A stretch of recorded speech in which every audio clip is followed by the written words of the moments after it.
Welcome to the DoubleACS Daily News. The Attleboro Norton YMCA Camp Finberg recently hosted Congressman Jake Auchincloss for a parent listening session. The session was part of the Y's Healthy 3 to 10 initiative that seeks to promote the physical, emotional, and nutritional health of children in the afternoon and evening hours. It's also one of several stops the congressman has made over the summer months to get input from parents. We spoke with him to learn more. I'm the father of two little kids. I got Teddy, who's actually here with me right now, 2 years old. And then I have Grace, who's 1. And as one of the youngest parents in Congress, I'm increasingly concerned about children's mental health.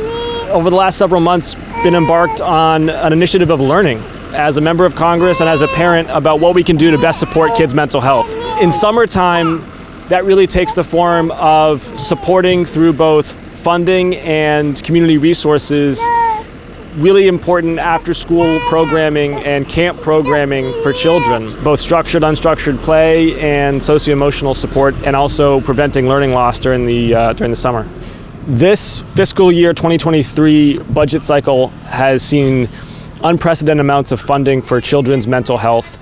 And this is the beginning, I think, of a sustained and substantive trend in Washington, D.C., which is a renewed commitment to socio-emotional and academic support for our kids. We saw during COVID that the school closures were devastating for young people, their academic development, as well as their behavioral development. That's especially true for our most vulnerable kids. And we need to be doing, I think, 2 things going forward, a pincer movement. One is supporting the YMCAs and Boys and Girls Clubs and extracurricular activities of the world that give kids both structured and unstructured opportunities to develop.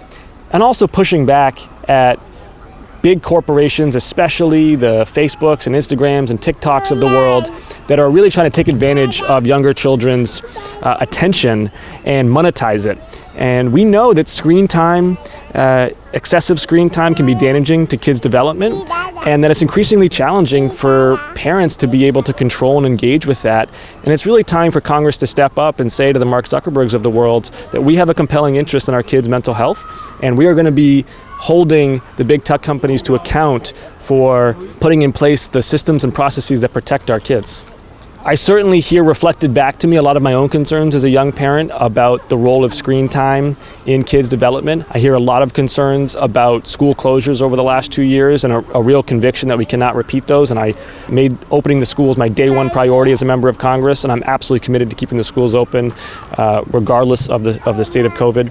I also hear that the cost of childcare is really excessive and that it makes it very challenging both summer and school year to be able to have confidence that when both parents are at work or one parent's at work, that their children have the kind of quality, affordable care that everyone deserves. I just appreciate being welcomed here at the Y, and it's programs like these that are just critical for kids' individual well-being, but also for our sense of ourselves as communities. And it's these kinds of initiatives that I've been working to support as a member of Congress through directive funding and through the fiscal year 2023 overall budget, but also that I want to help sustain in a world where big tech is increasingly voracious for our kids' attention. And I'm committed to the kinds of oversight and regulations that will rein in what these social media and video game companies want to do with monetizing kids' attention.